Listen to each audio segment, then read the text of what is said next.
اچھا، بہت سے سوال چہرے کے پردے کے بارے میں ہیں.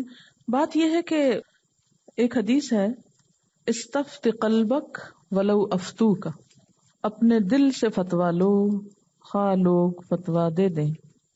تو مجھ سے فتوا نہ لیں، جو مجھے سمجھ میں آتا تھا وہ میں نے آپ کو بتا دیا. کیونکہ کسی نے لکھا ہے کہ جو دو رائے پائی جاتی ہیں آپ دوسری رائے کے بھی دلائل دیں. میرے پاس تو کوئی دلائل نہیں ہے دوسری رائے کے، جس کے پاس ہیں وہ آ کے دے دے.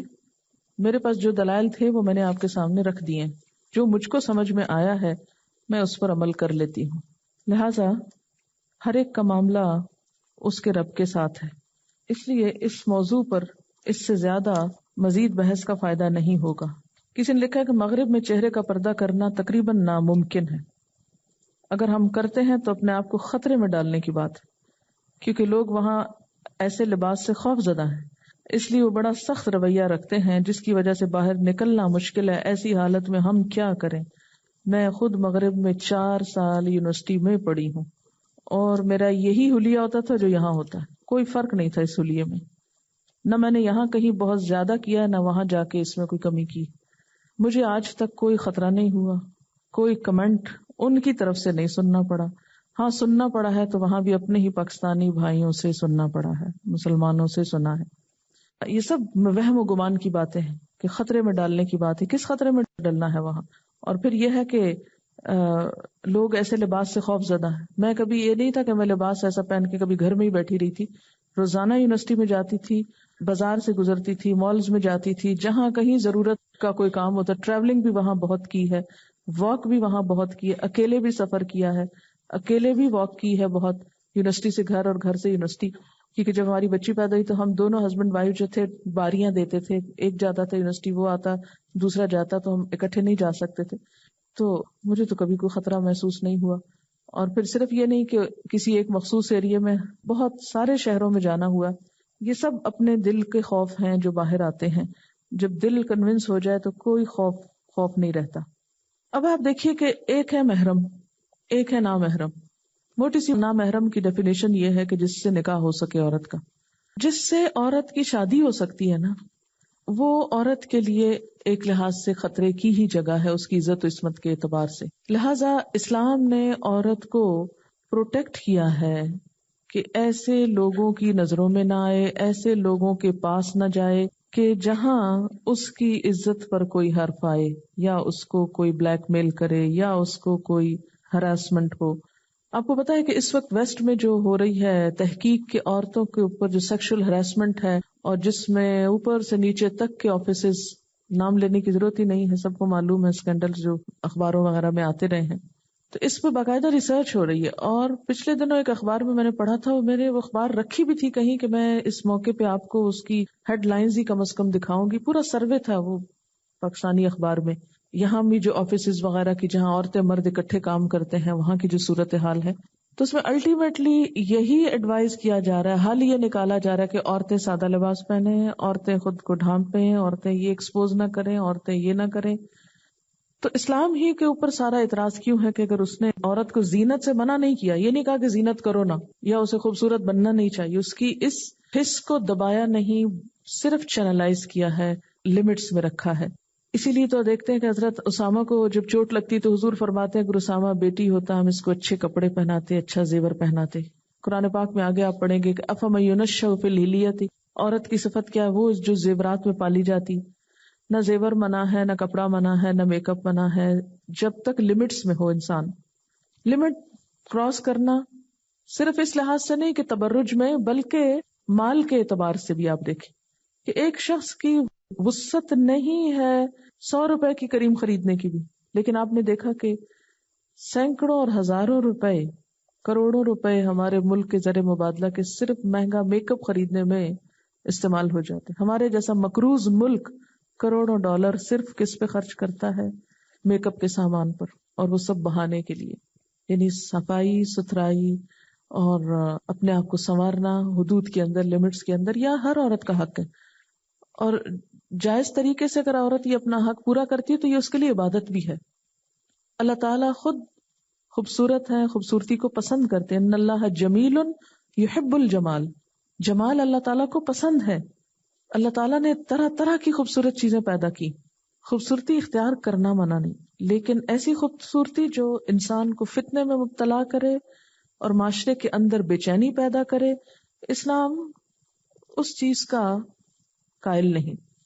اب دیکھیے کہ کسی بھی چیز پہ پابندی کیوں لگائی گئی ہے۔ میں نے آپ کو ایک دفعہ بتایا تھا مقاصد شریعہ۔ مقاصد شریعہ کیا ہے؟ انسان کی جان کی حفاظت ہو، مال کی حفاظت ہو، عقل کی حفاظت ہو، عزت کی حفاظت ہو اور دین کی حفاظت ہو، ٹھیک ہے نا؟ اور یہ ساری چیزیں انسان کا حق ہے۔ زندہ رہنا بھی حق ہے، عزت بھی انسان کا حق ہے، اسی طرح دین بھی حق ہے، ایسے ہی مال بھی انسان کی ضرورت ہے، اور یہ سب کچھ انسان کے پاس ہونا چاہیے۔ کوئی ایسی چیز جو اس سے یہ حق چھینے، اسلام اس کو روکتا نہیں، یہ نہیں کرو۔ اس لیے چوری کو حرام کیا، ڈاکے کو حرام کیا، زنا کو حرام کیا، شراب کو حرام کیا، تبرج کو حرام کیا کہ عورت اپنی زیب و زینت ظاہر کرے۔ کیوں؟ اس لیے کہ اس میں کیا کیا نقصان ہے۔ مثلاً آپ دیکھیں کہ دین کا نقصان ہے، اللہ تعالیٰ نے منع کیا اور ایک عورت وہ کرتی ہے تو دین کا نقصان ہے، آخرت میں پوچھی جائے گی۔ مال کا نقصان ہے، جتنا اوپر لگانے کے لیے پیسہ ضائع ہو رہا ہے اتنا اندر کھانے کے لیے بھی استعمال کر لیں تو سکن بہت اچھی ہو جائے گی اگر پراپر بیلنس ڈائٹ ہوگی تو۔ اس کی طرف ہماری کتنے فیصد کی توجہ ہے کہ ہماری بچیاں پراپر ڈائٹ لیں؟ وہ تو ڈائٹنگ کرنی ہے، اس لیے وہ تو ویسے ہی منع ہے۔ پراپر کھانے کا طریقہ کیا ہے ہمیں نہیں معلوم، صحت مند رہنے کے راز اصول کیا وہ ہم کو نہیں معلوم، علم ہے ہمارے پاس یا نہیں اس کی کوئی ہمیں پرواہ نہیں۔ لیکن دوسری طرف صرف ظاہری چکا چوند، صرف ظاہری طور پر شخصیت کو سنوارنے کے لیے ہزاروں لاکھوں روپے بھی صرف کر کے ہمیں چین نہیں آتا اور ایک کے بعد ایک چیز آزماتے رہتے ہیں۔ اب آپ دیکھیے کہ مال کا کتنا ضیاع ہے، کیا یہ اسراف میں نہیں آتا؟ ایک اینٹی ایجنگ کریم جو ہے وہ کتنے ڈالر کی ہے۔ میری ایک اسٹوڈنٹ تھی تو اس کی بہن وہاں کسی اسٹور میں کام کری اور وہ اسٹور بھی اس کا ہی ہے، میک اپ وغیرہ کی چیزوں، اس کی کمپنیز کے ساتھ بھی ڈیل رہتی ہے، تو باقاعدہ سروے کرتے رہتے ہیں کمپنیز والے کہ لوگوں کا ٹرینڈ کیا ہے، کیا اور پیش کیا جو لوگ کس چیز پہ جاتے ہیں۔ کہتے ہیں کہ بعض اوقات بالکل چیپ سی چیزیں ہوتی ہیں لیکن مہنگی سے مہنگی کر کے بیچتے ہیں اور بڑی بڑی اشتہار ساتھ لگاتے ہیں تاکہ لوگوں کو ٹریپ کیا جائے، حالانکہ اثر اس کا کوئی خاص نہیں ہوتا۔ پھر ایک کمپٹیشن چل پڑا، اور کل بھی جیسے بات ہو رہی تھی کہ عورت کے ذہانت، قابلیت، لیاقت، اس کے اخلاق، اس کے دین، اس کے خاندان، کسی چیز کی کوئی ویلیو نہیں رہی۔ صرف اگر ایک ویلیوبل چیز رہ گی تو وہ حسن رہ گیا، یا حسن کو مزید نکھارنے کا جس کو زیادہ طریقہ آتا ہو۔ اور اس سب سے عورت ٹھیک ہے شوہر کے لیے جائز ہے، لیکن شوہر کے لیے بھی وہ کیا بن گئی ہے؟ گڑیا بن گئی بس۔ یعنی چاہے شوہر کے لیے بھی ہو تو اس کی بھی ایک لمٹس ہیں کہ عورت کا کام صرف سجنا بننا اور دوسرے کے لیے بس ایک خوبصورت پیس، شو پیس بن کے رہ جائے، اس سے آگے وہ کوئی چیز نہیں ہے، اس کی کوئی ذمہ داریاں نہیں ہیں، اس کو کچھ اور نہیں کرنا، اس کے اندر کوئی روح نہیں ہے، کوئی عقل نہیں ہے، کوئی صرف حجاب کے مسئلے کو محض حجاب کے ساتھ مت ریلیٹ کیجئے کہ یہ جو حجاب ہے اور پابندی ہے اور عورتوں کو بند کر دیا گیا اور بالکل وہ باہر نہیں نکل سکتی اور وٹامن ڈی سے محروم رہے، دھوپ شوپ نہ لگے ان کو، اور یہ نہیں ہے۔ بات یہ ہے کہ وہ حجاب کیوں، اور اگر نہیں تو کیوں، وجہ کیا ہے؟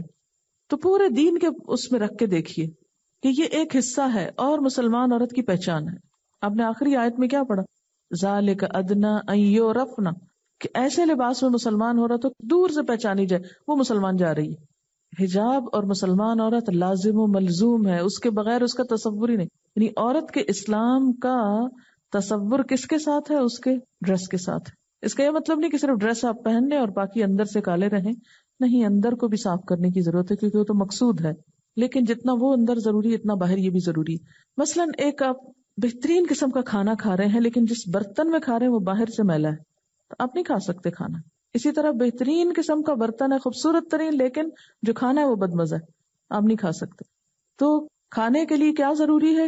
دونوں ہی چیزیں صاف ہو، باہر کا برتن بھی صاف ہو اور اندر کی چیز بھی صاف ہو۔ اسی طرح دین بھی ہم سے کیا مطالبہ کرتا ہے کہ ہم باہر سے بھی مسلمان نظر آئے اور اندر سے بھی مسلمان ہوں۔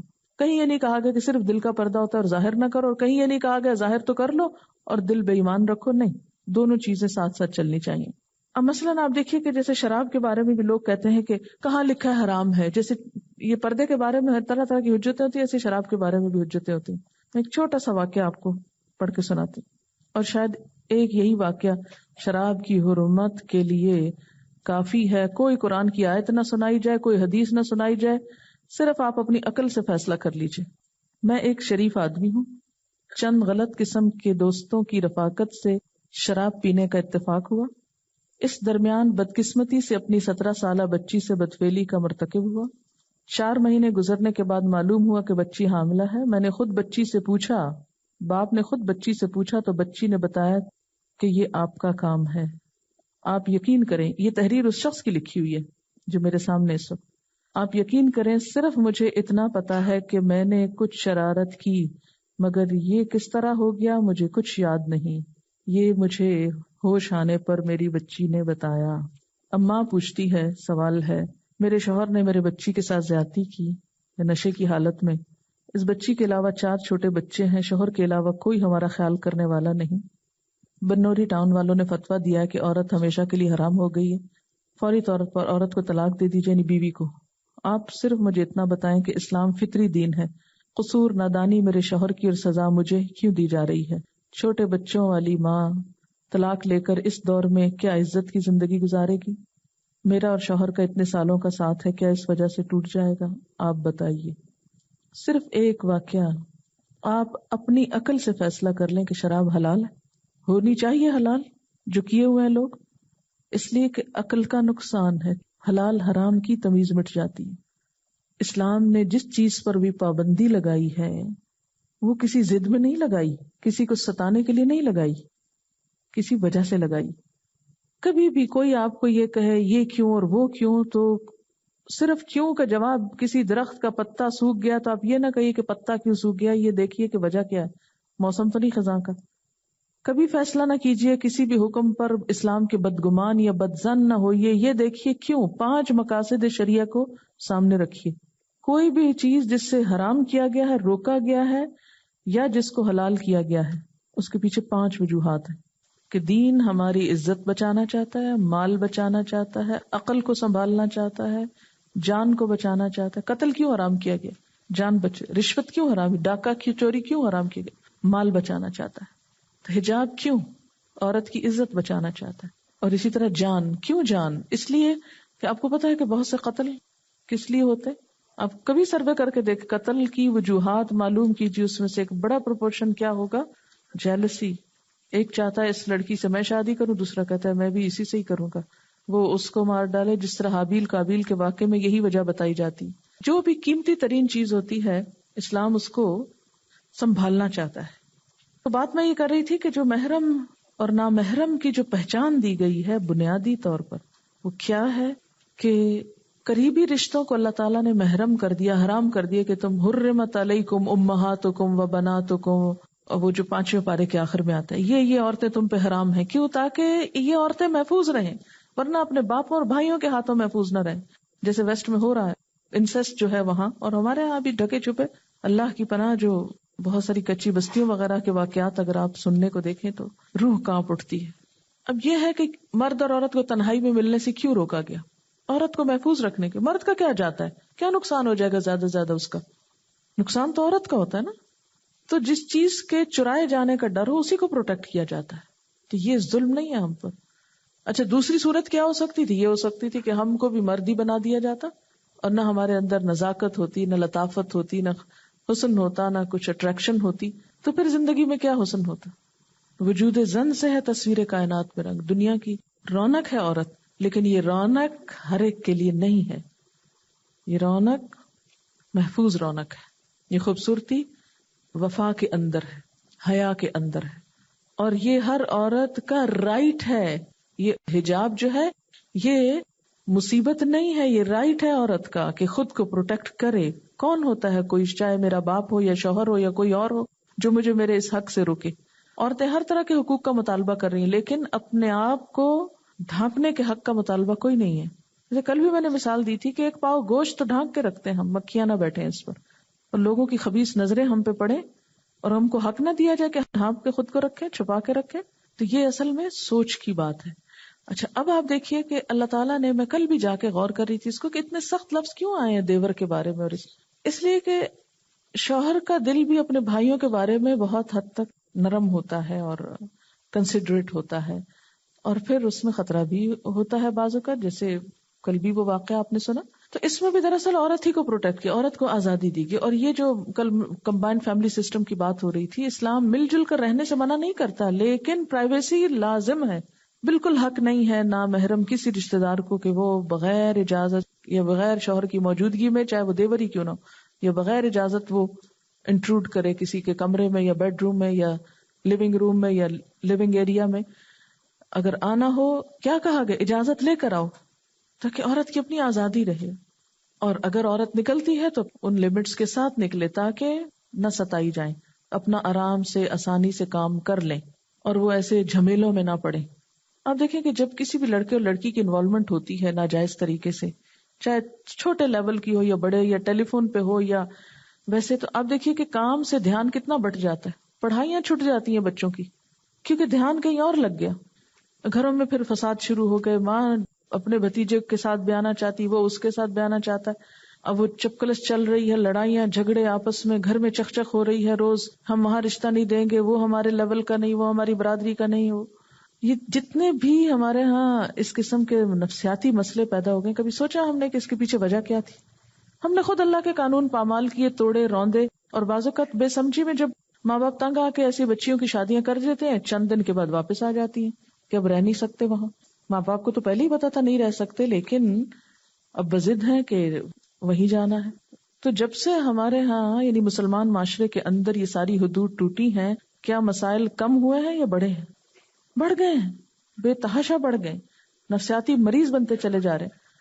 اچھا پھر آپ دیکھیں بہت سی خواتین کو پریشانی ازدواجی زندگی میں کیوں ہوتی ہے؟ اس لیے کہ شوہر ان کو چھوڑ کر اوروں کی طرف مائل ہو گئے. ایک میں انٹرسٹ شو کیا، اس کو بیاہ لائے، اب وہ نظروں سے اتر گئی، شوق پورا ہو گیا، اب وہ اندر کی خباثت تو جا نہیں رہی، اب وہ کسی اور کی تلاش میں نکل کھڑے ہوئے. اور پھر یہ کہ سستا ہے، عام ہے سب کچھ. تو ہمیں اس پر پوری ہمدردی سے غور کرنا ہوگا، اعتراض یا نفرت یا ایک ریزسٹنس کے اس کے ساتھ نہیں، کیونکہ اتنا زیادہ پروپیگنڈا ہو چکا ہے حجاب کے خلاف کہ ہم خود سننے کو تیار نہیں ہوتے کہ کوئی یہ کہے تو صحیح. اور احساس یعنی بڑی ہمدردیاں جیتی گئی ہیں نا عورت کی کہ یہ تم پہ ظلم ہو رہا ہے، تم کو باندھ کے اور اندر چھپا کے. باہر آؤ بھی، کس کے لیے باہر آؤ؟ ہمیں کیا ملے گا اس باہر آنے سے؟ چند تعریفی نظریں، اس سے کیا ملے گا؟ یعنی جب کوئی شخص اپنے آپ کو لوگوں کے لیے خوبصورت بنا کے مارکیٹ میں گھماتا ہے، حاصل کیا ہوتا ہے؟ غور تو کریں ہم. اللہ کی رضا، جنت. وہ تو حدیث صاف بخاری مسلم کی جنت کی خوشبو حرام کر دی گئی مائلات اور ممیلات کے لیے، جو خود بھی مائل اور دوسروں کو مائل کریں. اور دلوں کا چین کس طرح رخصت ہو جاتا ہے. آپ بھی اسی معاشرے کے اندر رہتے ہیں، آپ کو بھی معلوم ہوگا بہت سے ایسے واقعات کے بیوی کسی کی ہے، دلچسپی کسی اور میں ہے، گھر میں دل ہی نہیں لگ رہا، شادی میں کسی کے ساتھ بندھے ہوئے ہیں، دل کہیں اور اٹکا ہوا ہے. کیوں ہو رہا ہے یہ سب کچھ؟ کیوں گھروں کے چین رخصت ہیں؟ اس لیے کہ ہم نے خود ہی ان سب چیزوں کو جائز کر لیا. اور یعنی نعوذ باللہ یہ نہیں کہ ہم سب کو بری نیت سے دیکھ رہے ہیں. میں نے کل بھی کہا تھا کہ ہو سکتا ہے آپ کے دل میں کوئی برا خیال نہ ہو، برائی نہ ہو، لیکن لوگوں کی نظروں کا کیا کریں گے؟ ان کو کیسے پاک کریں گے آپ؟ صحابہ کرام کو کیوں کہا گیا ازواج مطہرات سے بات کرو تو حجاب کے پیچھے سے کرو؟ کیوں؟ وجہ کیا بتائی گئی تھی؟ ذالکم اطہر لقلوبکم وقلوبہن، یہ بات زیادہ پاکیزہ ہے تمہارے دلوں کے لیے اور ان کے دلوں کے لیے. کیونکہ ایک فاصلہ آ جائے گا نا، ایک ڈسٹینس آ جائے گا، ایک رکاوٹ آ جائے گی بیچ میں. ایک اور چیز بھی یاد رکھیے کہ ایک لباس ہے گھر سے باہر نکلنے کا، جیسے جلباب اور یہ سب کہا گیا، ایک ہے گھر کے اندر جیسے رشتہ دار ہیں نامحرم لیکن رشتہ دار ہیں، تو وہاں کے لیے جو ہمیں چیز احادیث وغیرہ سے ملتی ہے اس میں بسا اوقات کچھ پابندیاں نرم ہیں. یعنی ہنسی مذاق وغیرہ تو وہ نہیں ہوگا جو کسی بھی نامحرم سے نہیں ہوتا، چاہے دیور ہی ہو. بعض اوقات یہ ہوتا ہے کہ خواتین، ہمارے ہاں پنجاب میں ایک رواج ہے، جب شادی ہوتی ہے دلہن کی تو دلہن کے یہاں گھٹنے پہ لا کے دیور کو بٹھایا جاتا ہے بعض اوقات. جی ہاں، جو چھوٹا ہوتا ہے نا شوہر سے اس کو، اور سر پہ ہاتھ پھیرنا اور فزیکلی ٹچ کرنا بھی کوئی برائی سمجھی نہیں جاتی. بہت قسم کے فضول قسم کے رواج موجود ہیں، لیکن اسلام اس کو ریکمینڈ نہیں کرتا. اب آپ دیکھیں کہ بعض اوقات ایسی مجبوریاں بھی ہوتی ہیں کہ جیسے ساس فوت ہو گئی، بہو کو دیوروں کو بھی دیکھنا پڑ رہا ہے، جوان ہو رہے ہیں بچے، یہ سب کچھ پالنے پڑتے ہیں. بعض اوقات بہت چھوٹے بچے ہوتے ہیں، ان کو بچوں کی طرح ان کو براٹ اپ کیا جاتا ہے. تو ایسی صورت میں آپ دیکھیں کہ ایک لمٹ کے ساتھ وہ پابندی نظر نہیں آتی جو گھر سے باہر کے لیے ایک پابندی ہے.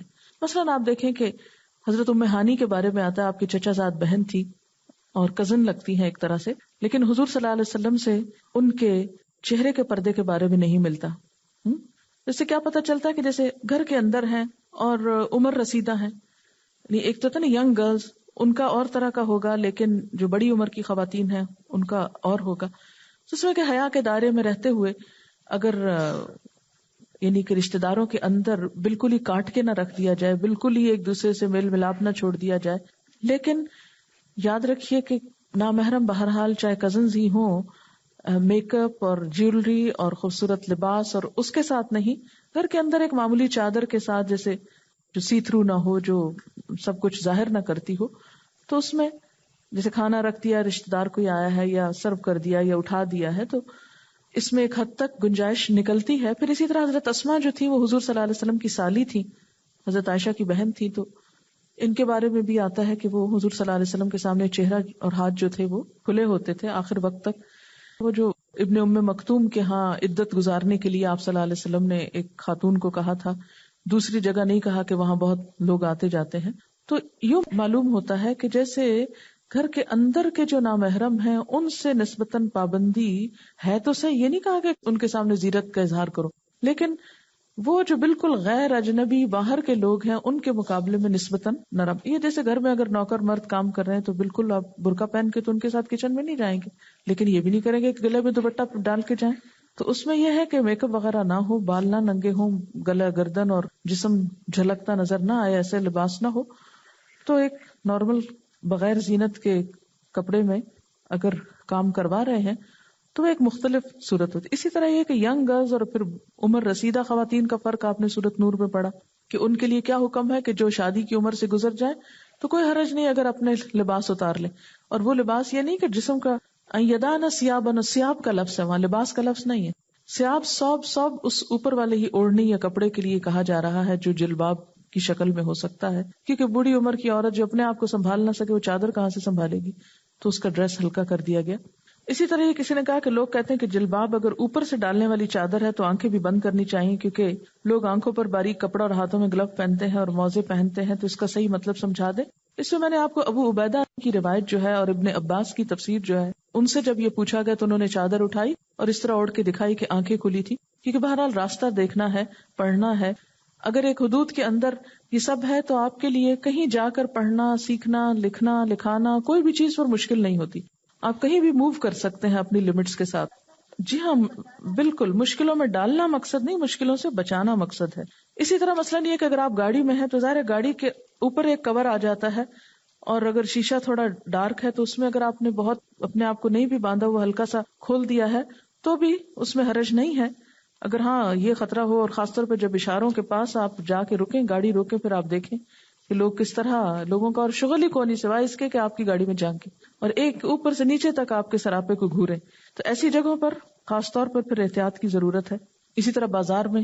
اور یاد رکھیے کہ سارے معاملے میں کہاں کیا کرنا ہے، سب سے بڑا انڈیکیٹر عورت کے اپنے اندر لگا ہوا ہے. دوسروں کی نظروں کو پہچان اللہ نے ایسی دی ہے کہ انسان ان کو اگنور نہیں کر سکتا. اور یاد رکھیے کہ یہ جو کہتے ہیں نا چہرے کے پردے میں اختلاف ہے، اس میں کوئی اختلاف نہیں کہ جہاں فتنہ ہو وہاں عورت کو ڈھانکنا چاہیے، اس میں کوئی اختلاف نہیں. جو فرق یا رخصت ہے وہ اس حد تک ہے کہ جہاں فتنہ نہ ہو وہاں کچھ نہ کچھ گنجائش ملتی ہے. لیکن میرے پاس سچ کوئی ایسے دلائل نہیں ہے کہ میں آپ کو کہوں کہ اس بات کی رخصت کے یہ اور یہ دلائل ہے. میں نے جو کچھ پڑھا ہے وہ صرف فتویٰ نہیں، تقویٰ کا تقاضا یہی ہے کہ میکسیمم اپنے آپ کو انسان بچا کر رکھے. نبی صلی اللہ علیہ وسلم نے فرمایا ما ترکت بعدی فتنةً اضر علی الرجال من النساء، صحیح بخاری کی روایت ہے، میرے بعد تمام فتنوں سے زیادہ نقصان دہ فتنہ مردوں کے لیے عورتوں کا فتنہ ہے. آپ سب اسی معاشرے کے رہنے والے، آپ نے کبھی دیکھا نہیں کہ بازار میں کئی دفعہ گزرتے بھی غور کیا نا کہ بعض عورتیں محض ہنس ہنس کے دکانداروں سے بات کرتی کہ سودا سستا کر دے. اس قدر تکلیف ہوتی ہے اس وقت مجھے کہ اپنی مسکراہٹ بیچ کے، اپنی عزت بیچ کے اس چیز سستی لے رہی ہیں. اس چیز کی کیا اہمیت ہے کہ جس میں 1-2 روپے کم ہو جائیں گے. بعض اوقات عجیب و غریب قسم کے نظارے نظر آتے ہیں. اور پھر کیا ہم اپنے بھائیوں کے لیے، اپنے شوہروں کے لیے چاہیں گے کہ ان سے دوسری عورتیں آ کے اس طرح کے ہنسی مذاق کریں؟ ہرگز نہیں، کوئی عورت یہ پسند نہیں کرتی. تو پھر ایسی ہوچی حرکتیں، اور خاص طور پر حجاب پہن کر ایسی حرکتیں کرنا کس قدر تکلیف دہ چیز ہے. ایک اور حدیث ہے ترمذی کی، ان المرأة عورة فإذا خرجت استشرفها الشيطان وأقرب ما تكون برحمة ربها وهي في قعر بيتها. عورت سطر ہے، ان المرأة عورة، عورت کا معنی پیچھے پڑھا تھا نا، خطرے کی چیز اور خلل والی. جب وہ باہر نکلتی ہے تو شیطان اسے تاکتا ہے، یعنی شیطان پیچھے لگ جاتا ہے تاکہ اسے اپنا آلہ کار بنائے. اور اللہ کی رحمت سے قریب تر وہ اس وقت ہوتی ہے جب وہ اپنے گھر کے کسی گوشے میں ہوتی ہے، یعنی جہاں وہ محفوظ ہوتی ہے. پھر آپ دیکھیں کہ وہ کہتے ہیں نا، وہ ایک شخص نے نکاح کا پیغام کہیں بھیجا تو آپ صلی اللہ علیہ وسلم نے اس سے پوچھا کہ کیا تم نے اس کو دیکھا ہے؟ اس نے کہا میں نے دیکھا نہیں. آپ نے کہا جاؤ اسے دیکھو. وہ پہنچے اور انہوں نے کہا کہ میں دیکھنا چاہتا ہوں. انہوں نے کہا کہ نہیں، کیا اللہ کے رسول صلی اللہ علیہ وسلم نے کہا ہے؟ اگر انہوں نے کہا ہے تو میں دیکھنے دوں گی، ورنہ اگر وہاں سے رخصت نہیں تو میں دیکھنے نہیں دے سکتی. یہ تھا عورتوں کا ایمان. اگر وہ بازار گھوم پھر رہی ہوتی تو دیکھ لیتے کہیں بھی. میں اس بات پہ بہت سوچتی ہوں کہ کوئی بھی شخص، کوئی بھی عورت جب نماز پڑھتی ہے، روزہ رکھتی ہے، ذکر کرتی ہے، دنیا بھر کے کام کرتی ہے، تو یعنی نیکی کے جیسے اس کو کوئی کچھ نہیں کہتا. آخر کیا وجہ ہے کہ اگر کوئی عورت سر ڈھانپتی ہے یا زینت چھپاتی ہے تو سب حرکت میں آ جاتے ہیں؟ ایسا کیوں ہوتا ہے؟ یعنی لوگ آپ کا سارا دین ایکسپٹ کر لیں گے، کوئی آپ کو نہیں منع کرے گا نماز کیوں پڑھ رہے ہیں آپ، لیکن جو ہی آپ خود کو ڈھانپنے لگے، آپ خود بھی پریشان ہیں اور دوسرے بھی پریشان ہیں اور سبھی پریشان ہیں کہ یہ ہو کیا رہا ہے. اور ساری مخالفت اس پہ ہے، سارا غصہ اس پہ ہے، ساری پریشانی اس پہ ہے. حالانکہ اگر ہم واقعی معاشرے کے خیر خواہ ہیں، اگر ہم معاشرے کی بھلائی چاہتے ہیں، اگر ہم معاشرے سے یہ سارا انجسٹس ختم کرنا چاہتے ہیں، تو ہو نہیں سکتا جب تک ہم اللہ تعالیٰ کے دیے ہوئے اصولوں کو لینا اور ان کو صرف یہ کہہ کے رد کر دینا کہ یہ ایک انسان کی تفسیر ہے اور یہ ایک انسان کی بات ہے. اللہ کو کیا جواب دیں گے؟ اس کا حل صرف یہ کہ اپنے اندر اتنا ایمان اور کرج پیدا کریں کہ پہاڑ بھی آپ سے ٹکرائیں تو وہ ٹوٹیں، آپ نہ ٹوٹیں. جو قرآن میں ہے بتا دیا گیا، آگے سب کا حساب اللہ کے ساتھ ہے. اگر جواب ہے اس کے پاس دینے کے لیے تو جیسا چاہیں کریں. جتنا زیادہ دل میں اللہ کا خوف اور ایمان آئے گا اتنے ہی یہ سب مشکلیں آسان ہو جائیں گی. لوگوں کی نظریں کیا چیز ہیں؟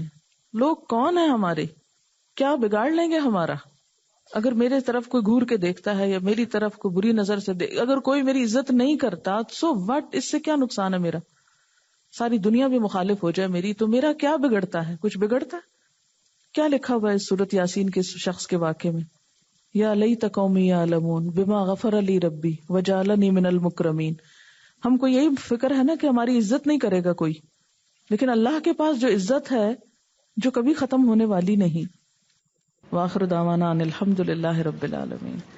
سبحانک اللہم وبحمدک نشہد ان لا الہ الا انت نستغفرک ونتوب الیک.